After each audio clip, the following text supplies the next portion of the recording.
when you're confronted, the best defense is an offense. You go on the attack. That's how I do my opponent. Yeah, that's exactly. If you pay attention, when I know someone's going to bring an argument, I not only respond, but I turn it against them and then decimate their objection. Yeah. This is actually Christianized Jeet Kune Do for apologetics.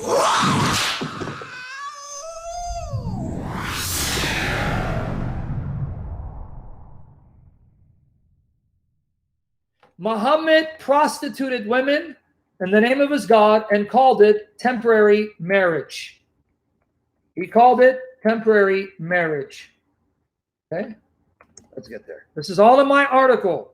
Okay, those articles that I sent you, it's all there. Here, let's go. Are you ready now for Muhammad prostituting women, treating women as whores, but calling it zawaj al-mut'a, temporary marriage? Okay. Are we ready? Sahih Bukhari, volume 7, number 52. Sahih Bukhari, volume 7, number 52. Narrated Jabir bin Abdullah. This is Sahih Bukhari now. Narrated Jabir bin Abdullah and Salama bin al-Aqwa. While we were in an army, notice, army, Allah's apostle came to us and said, you've been allowed to do the mut'a, so do it.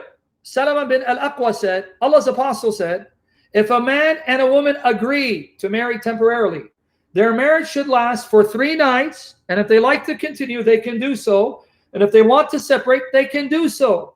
I do not know whether that was only for us or for all the people in general. Abu Abdullah, meaning al-Bukhari, said, Ali made it clear that the Prophet said the mut'a marriage has been canceled, made unlawful. How ironic, folks. Bukhari says that Ali, of all people, claimed Muhammad, then canceled mut'a. I'll get back to that in a minute. Here's another narration. Sahih Bukhari, volume 7, number 13. Sahih Bukhari, volume 7, book 62, number 13.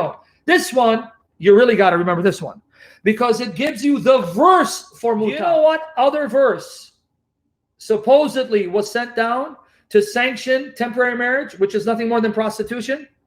Chapter 5, verse 87. Chapter 5, verse 87. Chapter 5, verse 87 of the Quran. Here it is. Let me read it to you. This comes from the Hadith. Here it goes. Chapter 5, verse 87. I gave you the Bukhari, Sahih Bukhari, volume 7, number 13. Narrated Abdullah, we used to participate in the holy battles led by Allah's apostle, and we had nothing with us, had no wives. So we said, shall we get ourselves castrated?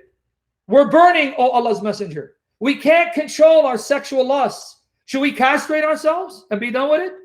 He forbade us that, and then allowed us to marry women with the temporary contract and recited to us, O you who believe, make not unlawful the good things which Allah has made lawful for you, but commit no transgression. Chapter 5, verse 87.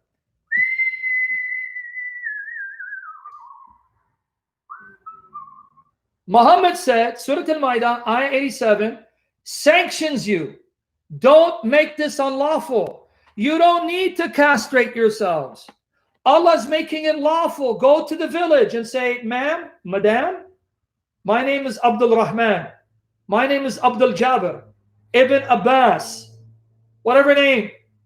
Can I marry you for 3 days? And I promise you, for those 3 days, I'll be on my best behavior. When I'm done, I'll give you some money. Oh, you agree? Let's get it on. You with me there? Now let me ask the sisters here again, and I'm going to read a few more narrations. Let me ask the sisters again. Which one of you, if you have an ounce of decency, unfortunately, there are women who are so demonized and their conscience so seared, they don't care. Okay, folks, did you catch it? Did you catch it? Because of Muhammad and his God, women were treated as whores, prostituted for money, and ended up getting pregnant because of Muhammad and his God. Now, let me ask you women this question. Let me ask you this question. Which one of you, as decent women, honorable women, if you are honorable and decent, would allow a man to come up to you saying, hey, Hafsa, hey, Renee, whoever you are, you know I want to marry you for 3 days. What's today? Today's Saturday. Can I marry you till Tuesday and then divorce you and I'll pay you what, $500? I'm calling it marriage. I'm going to marry you till Tuesday. In fact, can I marry you till next Saturday? I want to marry you for 7 days. 7 days, you come to my house, we'll be married. When I'm done, I'll give you $1,000. Now, can any of you convince me this is not prostitution? Can any of you prove to me this is not prostitution, Islamic style? Prove to me this is not treating women as whores, as prostitutes, because of some sexually perverted men or men who do not have enough self-control, whose God is not powerful enough to give them self-control, right? Sick, sexual, perverted, lustful men preying on women to whore them, to gratify their lusts, and paying them for their services, but trying to mask that up and call it marriage. And this is Islam. This is the religion of Muhammad. This is the teaching of Muhammad and his God. Wow, Sam. Thanks for that information. I mean, I'm just gonna let it speak for itself. Guys, come on. Islam. Come on. If you guys like this clip, go ahead and like and subscribe to the channel on the road to 1K. I really do appreciate the support, guys. Thanks, Sam, for the amazing sessions.